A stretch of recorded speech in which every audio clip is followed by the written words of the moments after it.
Welcome back to Newsmaker Live, and we'll continue with our discussion on decriminalizing marijuana. Also, we're taking your calls, so our number is up on the screen. If you want to add your voice to this discussion, you can call in and make your contribution. So let's get back to it. I wanted us to talk about this movement for industrialized hemp, that project. And I see you have a number of products that you have brought along with you to support your argument. So we'll discuss this, but we have a call right now. Good evening, caller. Please go ahead. Hello, good night. Good night. Good night. I'm just calling to correct the doctor, not very correct, but I keep on saying like marijuana is a drug. How can marijuana is a drug? Marijuana cannot be a drug. Drugs are some things that are created in lab. We grow marijuana, we don't get marijuana from no lab. So that's what I have to call to say. All right, and thank you very respect much. to the man on the green shirt. Thank you very much. Okay, I appreciate the feedback, caller. The marijuana is a psychoactive substance, and usually what we attribute to as a drug is whatever that is manufactured, and it's one of the myths about the use of marijuana, because it's from a plant. It's a natural substance. But because of this, the agent, psychoactive agent in it, it's a mood-altering substance, which means that it has this effect on our body. It changes how we think, feel, and even what we see. Okay. And so that in itself contributes to it being grouped as a drug. We have another call. Please go ahead with your contribution, caller. Yeah. Hello. Good night. Good night. I understand what the doctor, the green shirt, is saying about the rate, about it's killing you at a faster rate, and I understand what the other doctor is saying. He's actually saying that when you legalize marijuana, it's going to compound the problem. So the issue we have about persons relying on alcohol to deal with the problems of life, when you legalize marijuana, it is going to compound the problem. You're going to have more people under the effects of the judgment is going to be cloud. They're not going to be able to reason properly. They're not going to be able to deal with conflict properly and stuff like that. So, on this issue, and this in that context, I understand what he's saying, that if you legalize it, it's going to compound the problem. Thank you very much for your contribution. Yes, and a lot of people, because a lot of people are coming up to me in the street, and that is one of their arguments. What I'm saying now, even with it being illegal, it's being used en masse all over the country. So decriminalizing, what we want to do is actually put restrictions in place.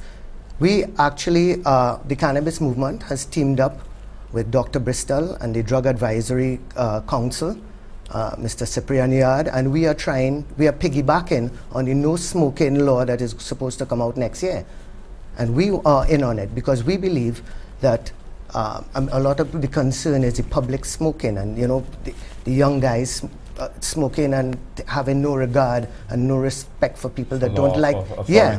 Right. So we are trying now to get that there'll be no smoking in public places. This is the cannabis movement, and we are working with the no smoking people. Hi, good evening, caller. Please turn down the volume on your set. Hello, yes. Okay, yeah. Okay, go ahead, please.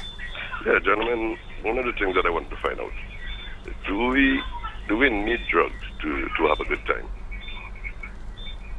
Or alcohol? I like that you have separated drugs and alcohol. Like alcohol is not a drug. No, I think he was clarifying. I know this thing. Yeah, but clearly we don't need alcohol to have a good time. No, because to me that is one of the things that I'm hearing from you. Like we need, like people, we're trying to actually make people believe that when they legalize marijuana or legalize whatever drug that is causing the problem, people are actually using those things to go out and have a good time. And to me, that is more causing a problem in society, because really and truly, I use that nonsense for many years, and I personally, the best time I could ever have now in my life is the 9 years since I stopped smoking that shit,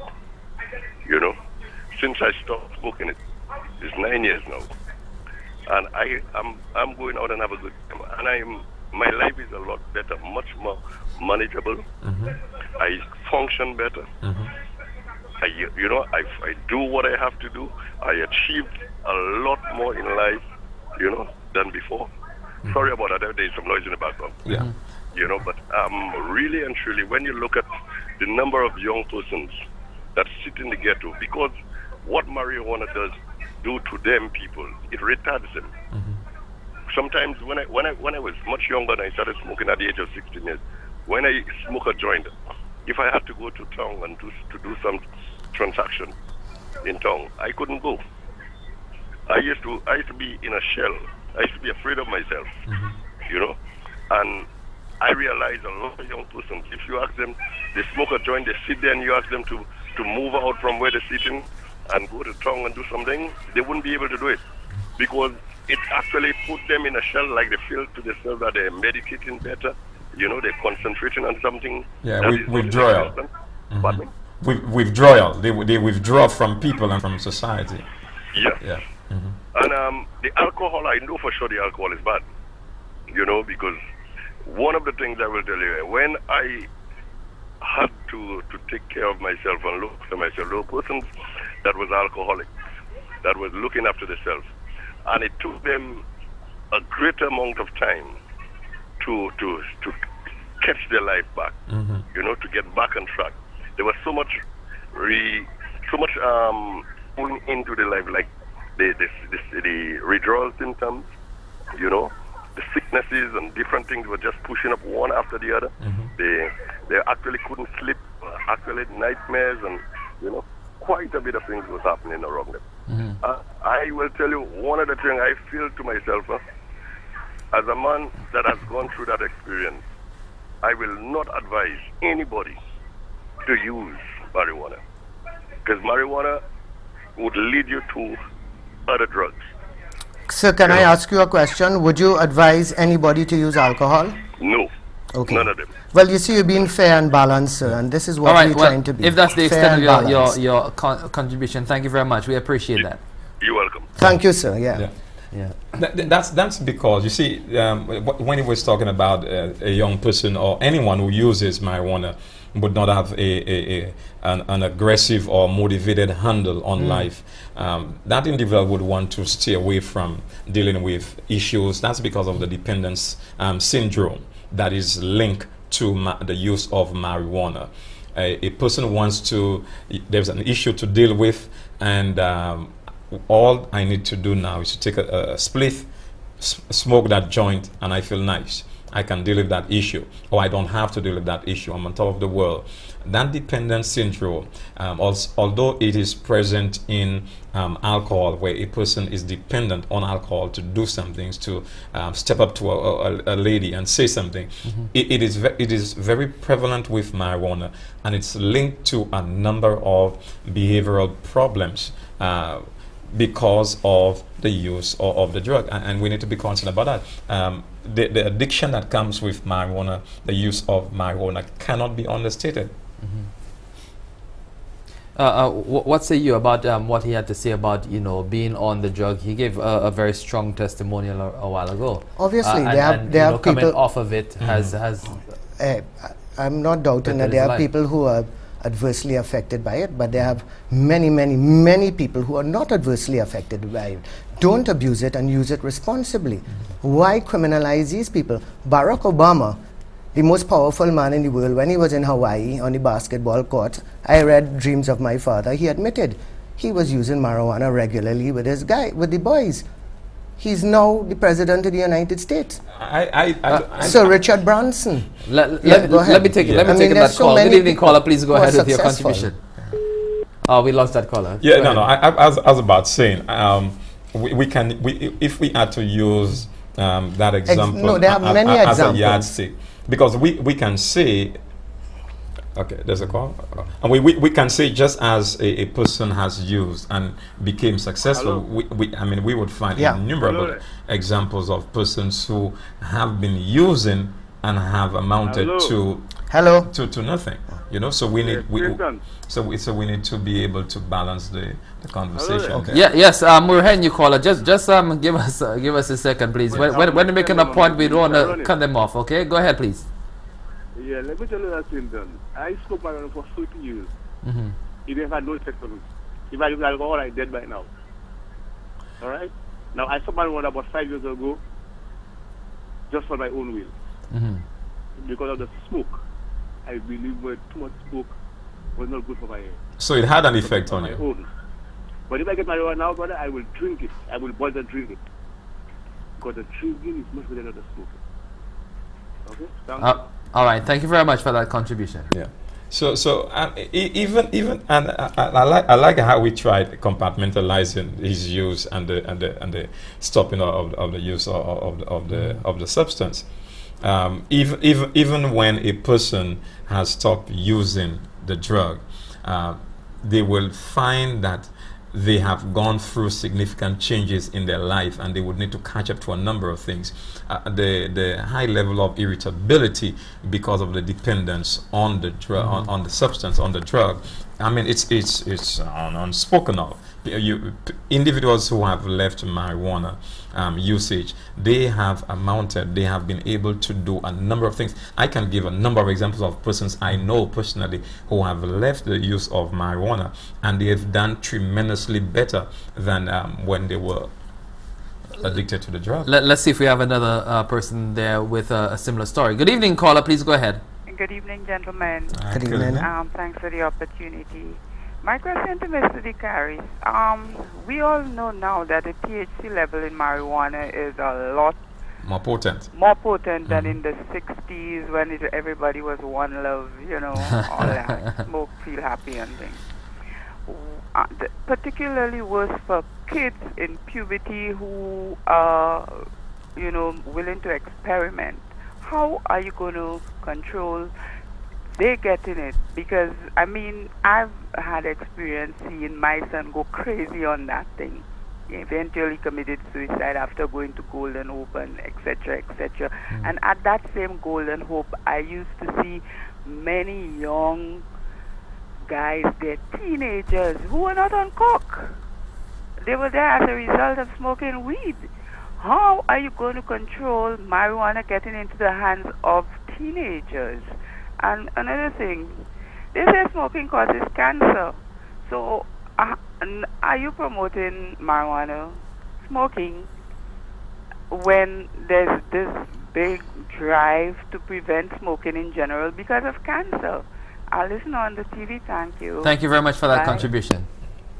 Okay. I have never promoted the use of marijuana. I am not promoting the use of marijuana.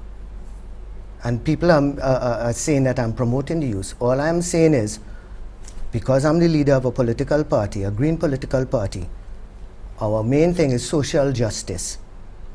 And we want equal treatment. We don't want to be discriminated against.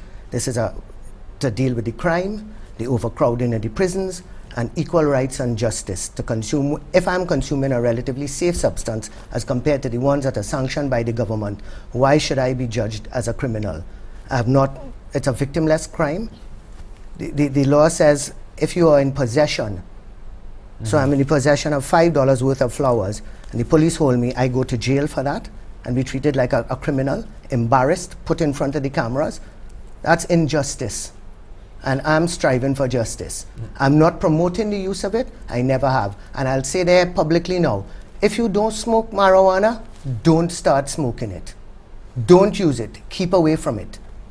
But for those who are smoking it, we need to engage them. Now that it's illegal, like the lady said, what are we doing now?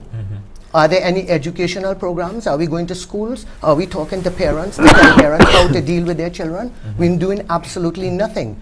We at the Cannabis Movement have an education program to deal with these people, to get parents to deal with their kids. Nothing is happening now. We have another call on the line. Good evening. Please go ahead with your contribution, and thanks for holding. Yes, good night again. I called a while ago, but I didn't give my experience that I thought my credit was cut off. I'm a victim of using marijuana. And before I used marijuana, I used alcohol. And for the first time I smoked marijuana, you know, it kind of gave me that high almost like alcohol, but it was a different type of high. It was a high that kind of retarded me, and have me to be thinking, just like it slows down your pace. Like time goes by and you don't even realize it, and I've been stopped smoking marijuana now. And because I stopped smoking marijuana, I stopped drinking alcohol. And I'm off, I'm drug free. And this is the time where I'm more aware of my surroundings. I know how to deal with conflict much better and stress management much better, because I'm at a better position of dealing with conflict. I'm a better position of thinking. I don't suppress my thinking, and that's what a lot of young people do. They suppress. We suppress our thinking, and then when somebody troubles us, then whatever mood we are in, we just lash out and stuff. So I'm one of the victims, and I tell you that as I'm a non-smoker now, and I'm not taking drugs anymore. This is the best part of my life I've ever lived. So can I ask you, sir? Do you think that somebody who smokes marijuana should end up in Bolide? Well, I don't think somebody that smokes marijuana should end up in Bolide. But what I'm saying is, somebody that smokes marijuana should not depend on marijuana, to deal with the problems of life. But I agree with you, sir. I agree with you. Don't use it like a beachy. Don't use it like a crutch. You should be strong enough. Due to my experience, that if I knew that marijuana would have that effect on me, I would have not smoked marijuana. So and that's the message we should send out there to the young people. Don't try it. Well, that's exactly what I just said. All right. Thank you very much, caller, for your contribution. Didn't I just say that? Didn't I just say that, if you don't smoke, don't start? I just said that. So I don't want people to get confused, because there are a lot of people saying things that I never said, that I'm promoting it, that I'm importing it, all kinds of crap that people are saying. I'm not doing that, and I'd like people to get it quite clear. This isn't a promotion of marijuana. This is about equal rights and justice. We have a call on the line. Just hold on first, a second caller. You were making a point. No, I was making a point that a heavy pot user and a heavy marijuana user, that individual after the first high, after the first smoke, has to really needs about 8 times the amount of 8 times the amount of high, or the feeling that he had the first time around. He would smoke marijuana about 8 times more. Can I interrupt you, just Doc? Just so that he can. No, because I've been smoking for 36 years. I started when I was 14. I'm 51 years old now. And you smoke the same amount? No, I smoke a lot less. Okay. I smoke a lot less because it takes less for me to attain where I want to be. Now, I want you guys to continue in that argument. Let's just try to get that contribution from the caller. Good evening, caller. Research.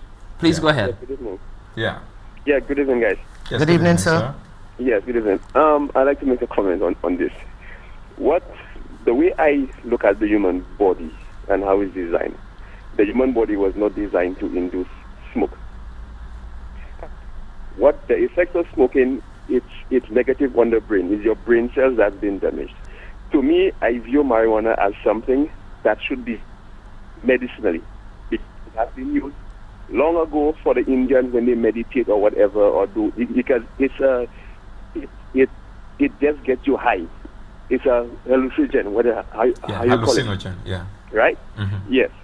So, if you look at this thing on a holistic view, and it's something that people have to be like, forget about politics, forget about everything, and just how can I say?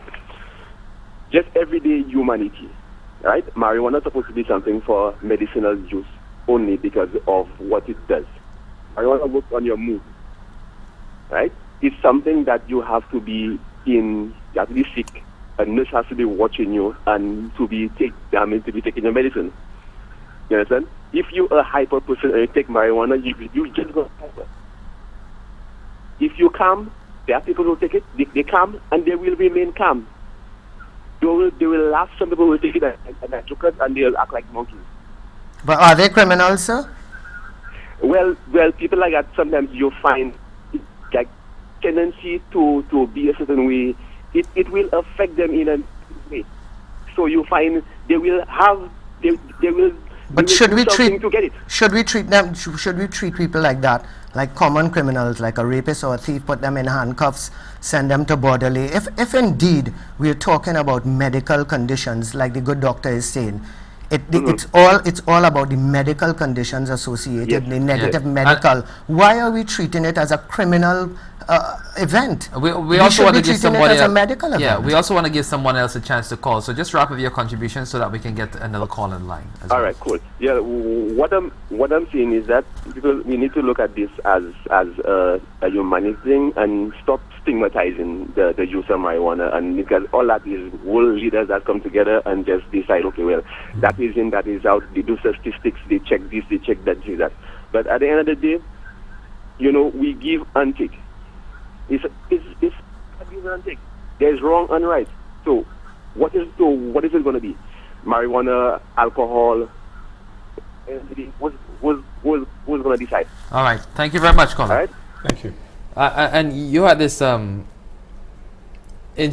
interesting argument, which we will continue with right after the break. So let's take a quick break on Newsmaker Live. We'll be right back with your calls and more discussion on the issue of marijuana decriminalization. Stay with us.